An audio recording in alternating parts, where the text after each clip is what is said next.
Hi అండి. నేనైతే ఇవాళ లంచ్‌లోకి గోంగూర పప్పు చేద్దామనుకుంటున్నానండి.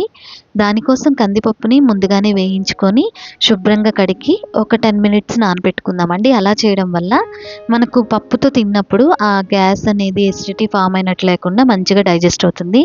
ఇవాళ నేనైతే కుండలో చేద్దామనుకుంటున్నాను. ఎందుకంటే కుండలో చేసుకుంటే టేస్ట్ చాలా బావుంటదండి.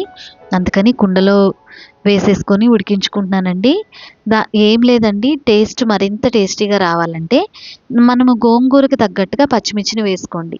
ఒక 6, 7 పచ్చిమిర్చిని వేసుకుంటే కొంచెం ఘాటుగా బావుంటదండి. ఒక టమాటా వేసేసుకొని, ఒక స్పూన్ కారం వేసేసుకుంటే మంచిగా ఉడికిపోతదండి. సగం ఉడికిన తర్వాత మనం గోంగూరని శుభ్రంగా ఇసుక లేకుండా మొత్తం కడిగేసుకోవాలండి.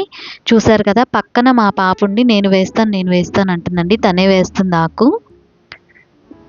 కలపడం అయితే ఇప్పుడు నేను కలుపుతున్నానండి. చూసారు కదా! నా హ్యాండ్స్ వచ్చేసాయి. నేనే కలుపుతున్నాను. చూసారా? ఆకంతా దగ్గర పడిపోయింది. మంచిగా ఉడికిపోయిందండి. ఇప్పుడు ఇంకొంచెం టమోటా అన్నీ మంచిగా కలిసేలా ఉడకాలంటే ఒక్క 10 నిమిషాలు మనం మూత పెట్టేసి ఉడికించుకుందాం.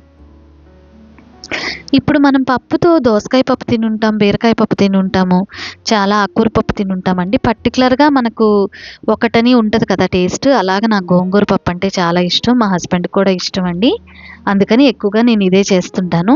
చూసారు కదా! దగ్గర పడిపోయింది, ఉడికిపోయింది. ఇప్పుడు కొంచెం సాల్ట్ వేసేసి మొత్తం అంతా కలిసేలా కలుపుకుందాం. కానీ కొంచెం ఆకులుగా ఉంటది కదండీ అక్కడక్కడ. అది లేకుండా మనం కొంచెం పప్పు గుత్తితో పైనే మరీ మెత్తగా రుబ్బేసుకోవద్దండి. పైనే ఒక్కసారి ఆకుని మనము కొద్దిగా నలిగేలాగా మనం రుబ్బుకుందాం.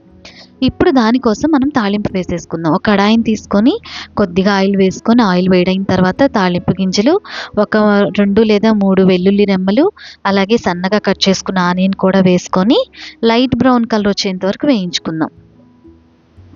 అలాగే కొంచెం ఒక ఎండుమిర్చిని కూడా తుంచి వేసుకుందాము. ఎందుకంటే ఘాటు బానే మనం వేసామండి. పచ్చిమిర్చి, కారం కూడా సరిపోతది. అలాగే శుభ్రంగా కడిగేసిన ఒక కరివేపాకును కూడా తుంచి వేసుకుందాం. కరివేపాకు స్మెల్ కూడా బావుంటది కదా!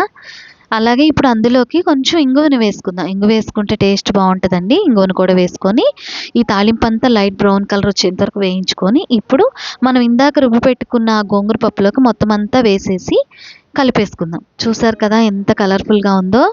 చాలా బాగా అనిపిస్తుందండి. ఇప్పుడు ఆ పప్పుని ఒక బౌల్‌లోకి ట్రాన్స్‌ఫర్ చేసేసుకుందాం. మొత్తం అంతా తీసేసుకుందామండి. ఇప్పుడు ఒక ప్లేట్ తీసుకొని రైస్ వేసుకొని వేడి అన్నంలో గోంగూర పప్పుతో మనం ఇప్పుడు టేస్ట్ చేద్దాం. దానికి ఒక స్పూన్ ఆవకాయ కూడా వేసుకొని ఒక ఆమ్లెట్ కూడా ఉంటే చాలా బావుంటదండి. ఆమ్లెట్ కూడా రెడీ అయిపోయింది. ఇప్పుడు ఆమ్లెట్ వేసుకొని ఒక స్పూన్ ఆవకాయ పికిల్ పెట్టేసుకొని, అలాగే ఒక్క స్పూన్ నెయ్యి కూడా వేసేసుకుందామండి. వేసుకొని మనం మొత్తం అంతా పప్పుతో కలుపుకుందామండి. నా ఛానల్ కనుక నచ్చినట్టయితే నా రెసిపీస్ ప్లీజ్ సబ్స్క్రైబ్ చేసుకోండి. ఇలాంటి మరెన్నో రెసిపీస్ మీ ముందుకు తీసుకురావాలని అనుకుంటున్నాను. నా రెసిపీ నచ్చినట్లయితే ప్లీజ్ సబ్స్క్రైబ్ చేయండి. Thank you for watching.